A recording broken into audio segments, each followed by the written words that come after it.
بے شک اللہ نے مسلمانوں سے ان کی جانیں اور ان کے مال اس بدلے میں خرید لیے کہ ان کے لیے جنت ہے۔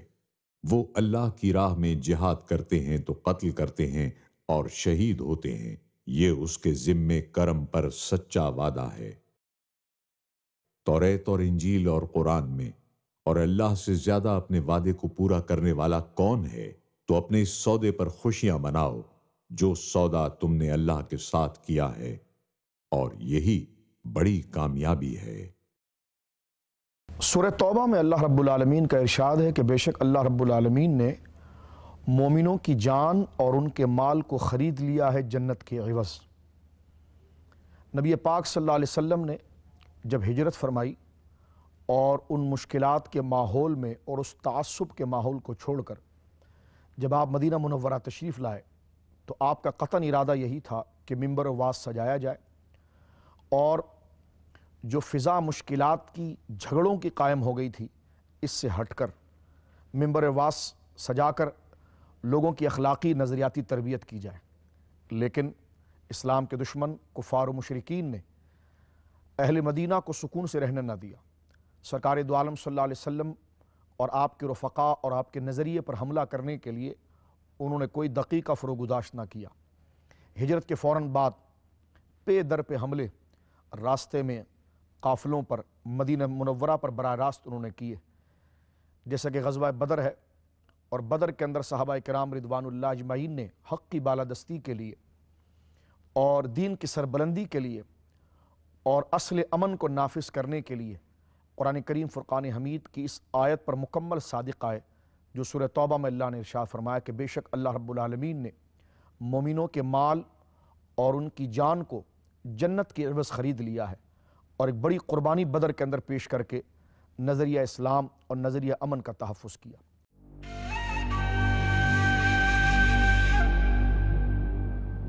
میرے پیچھے جو آپ کو مسجد نظر آ رہی ہے یہ مسجد عریش، میدان بدر میں اس مقام پہ نبی پاک صلی اللہ علیہ وآلہ وسلم کا خیمہ تھا۔ یہاں آپ نے اللہ تعالیٰ سے دعا کی، اے اللہ آج میری مٹھی پر مسلمان ختم ہو گئے اس بڑے لشکر کے ساتھ، تا قیامت اس زمین پہ تیرا نام لینے والا کوئی نہیں۔ یہی دعا آپ کی قبول ہوئی اور بدر فتح۔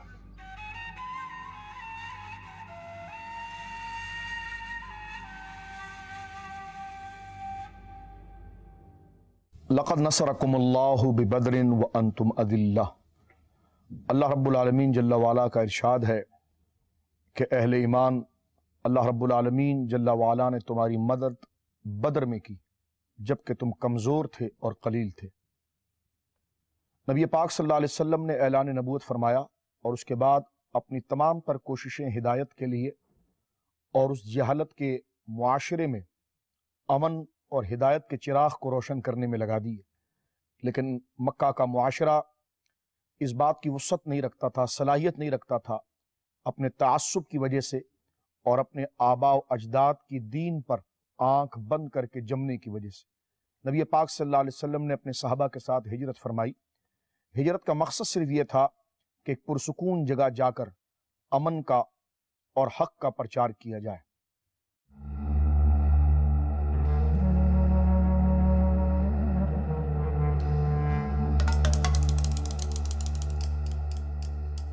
یہ ہے فہرست ان شہداء کی، شہداء بدر۔ اسی میدان کو، اسی جذبے کو، اسی کے حوالے میں اقبال نے خوب کہا، فضائے بدر پیدا کر فرشتے تیری نصرت کو اتر سکتے ہیں گردوں سے، قطار اندر قطار ابھی۔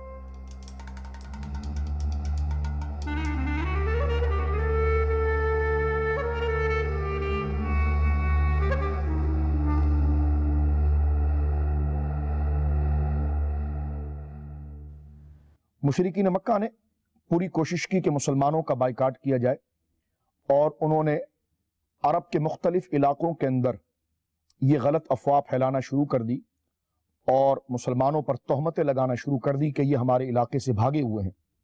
حال یہاں تک پہنچا کہ مدینہ منورہ میں رہنے والے انصاری صحابی حضرت سعد بن معاذ رضی اللہ تعالی عنہ مکہ شریف عمرے کے لیے تشریف لائے۔ طواف کے دوران آپ کی ملاقات ابو جہل سے ہوئی۔ ابو جہل تکبر میں، نخوت میں اور کبر میں اتنا خود سر تھا کہ اس نے حضرت سعد بن معاذ کو کہا کہ تم کیسے مکہ آ گئے؟ اگر مجھے پہلے پتا ہوتا کہ تم مکہ آ رہے ہو میں تمہیں مکہ داخل نہیں ہونے دیتا۔ یہ وہ بنیاد تھی جس کو جا کر سعد بن معاذ نے نبی پاک صلی اللہ علیہ وسلم سے ذکر کی۔ سعد بن معاذ نے یہ بھی ابو جہل سے کہا کہ اگر آپ ہمیں مکہ آنے سے روکو گے تو آپ کے ملک شام کی تجارت کے قافلے مدینہ منورہ کے قریب ہی سے گزرتے ہیں۔ اور یہ صورتحال بنی اور نبی پاک صلی اللہ علیہ وسلم کو خبر پہنچی کہ ابو سفیان ایک بہت بڑا قافلہ لے کر جا رہے ہیں۔ تو کفر کے، کبر کے لیے، ان کی نخوت کے لیے، اور انہوں نے جو ایک نو گو ایریا والی اپنے ذہن کے اعتبار سے پالیسی بنا لی تھی، تو ان کو اس راہ پر لانے کے لیے اور جیو اور جینے دو والی پالیسی کی طرف لانے کے لیے سرکار علیہ الصلوۃ والسلام نے ابو سفیان کے اس قافلے کو روکنے کی کوشش کی، لیکن قافلہ دوسرا راستہ اختیار کر کے مکہ پہنچ گیا۔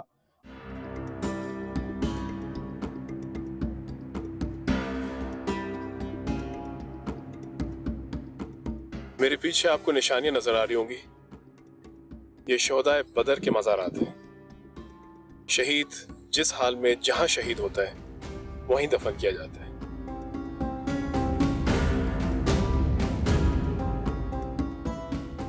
یہ ہے وہ جگہ جہاں شہداء بدر ہیں، جہاں شہید ہوئے اسی حالت میں اسی وقت ہمارے 13 شہداء دفنائے گئے۔ یہ وہ ہیں جو نہتے تھے، تقریباً تلواریں کم، اونٹ کم، گھوڑے کم، لیکن جذبہ شہادت زیادہ، جذبہ اتحاد زیادہ۔ میری دعا ہے کہ جس جذبے سے یہ 313 تھے اور 13 شہید ہوئے، ہم سب اس جذبے کو تا قیامت قائم رکھیں۔ آمین۔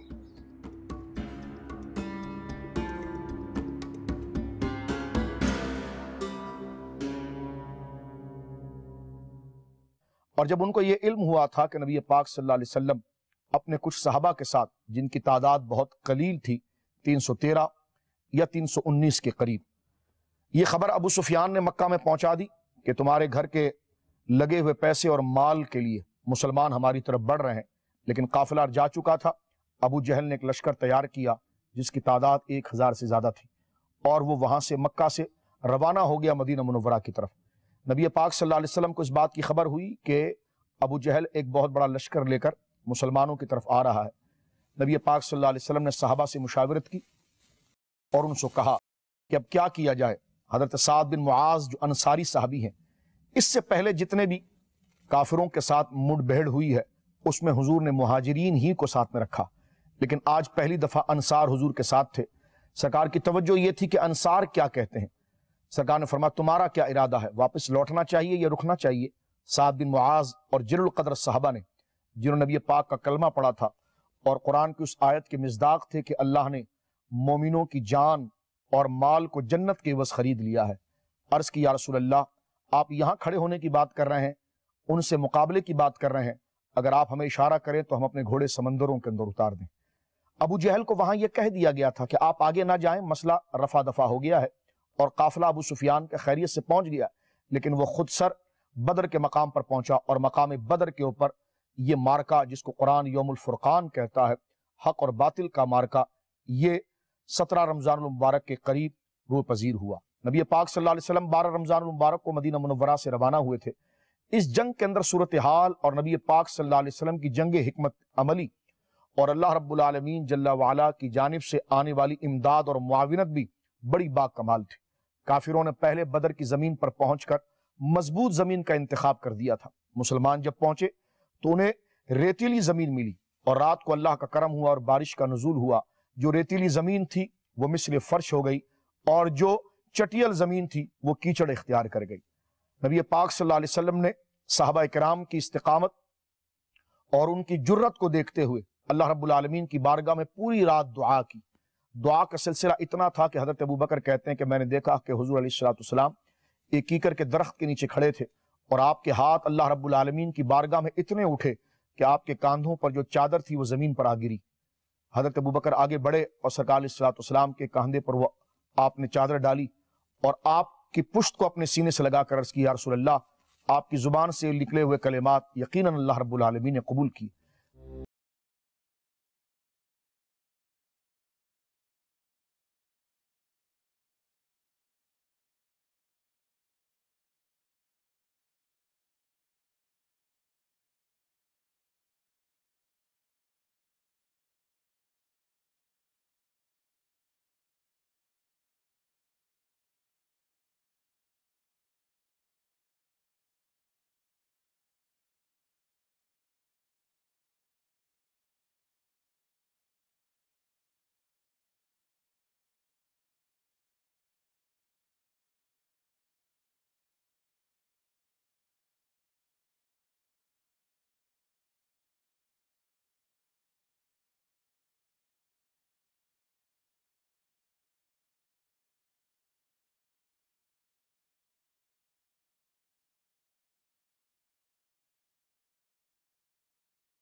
نبی پاک کی زبان پر یہ کلمات تھے کہ یا اللہ یہ مٹھی بھر مسلمان آج حق کے بول بالے کے لیے اس بدر کے میدان میں ہیں، اگر یہ نہتے مار دیے گئے تو تیرے دین کو آگے چلانے والا کون ہوگا؟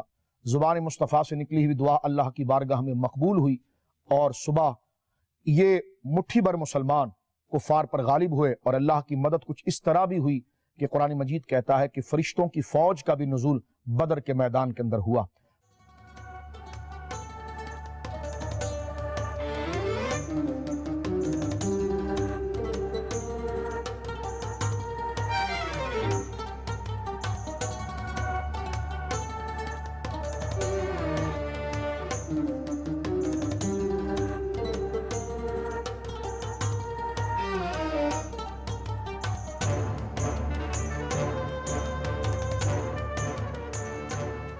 فتح بدر کے بعد کافی مسلمان بدر کے علاقے میں آباد بھی ہوئے۔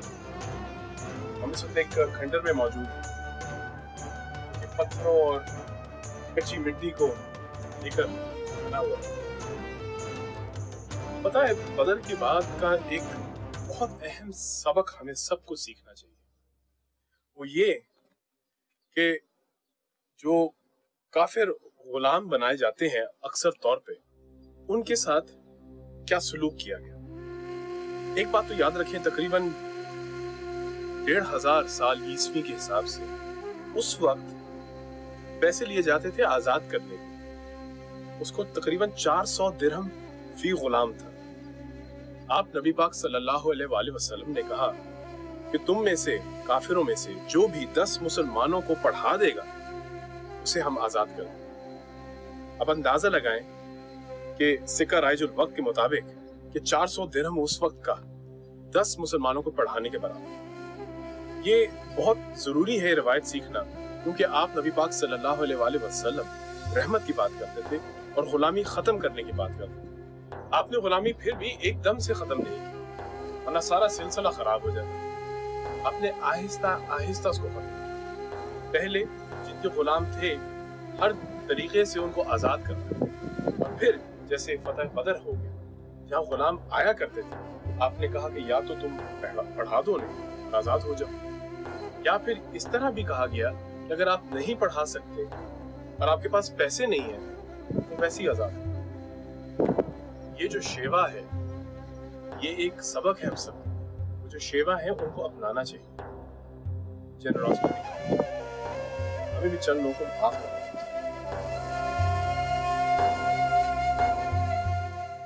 حضرت حمزہ رضی اللہ تعالیٰ عنہ، حضرت علی المرتضیٰ رضی اللہ تعالیٰ عنہ، حضرت عبیدہ بن حارث رضی اللہ تعالیٰ عنہ، یہ پہلے وہ شخص تھے جنہوں نے کفر کے اوپر حملہ کیا، اور اللہ رب العالمین نے ان کے غلبے کے ذریعے کفر کو پسپا کیا اور مسلمانوں کا رعب ان پر طاری کیا۔ جو شہداء ہیں یہاں شہید ہوئے، تعداد میں کم، اسلحہ کم،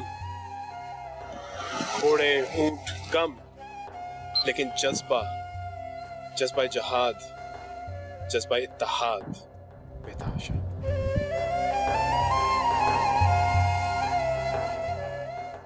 یہ پورا واقعہ قرآن مجید کے اندر موجود ہے، اور یہ ہمیں درس دیتا ہے کہ حالات کیسے بھی ہوں، نظریے کے ساتھ صدق و صداقت کے ساتھ وابستگی ہونی چاہیے۔ حالات کیسے بھی ہو، اللہ رب العالمین کی تقدیر پر اور اس سے ملنے والے اجر پر مومن کی کامل نیت ہونی چاہیے۔ جان تو آنے جانے کی ہے، لیکن کلمہ جب اللہ کا پڑا ہے تو جو اس کی سربلندی یا جو اس کی رضا کے کام ہے، اس پر اپنی زندگی کو نثار کر دینا، یہ بدر کا بہت بڑا درس ہے۔ اور آج بھی یہ ہو سکتا ہے، اگر ارادے اہل بدر کی طرح مضبوط ہو جائیں تو فرشتوں کا نزول بھی ہو سکتا ہے۔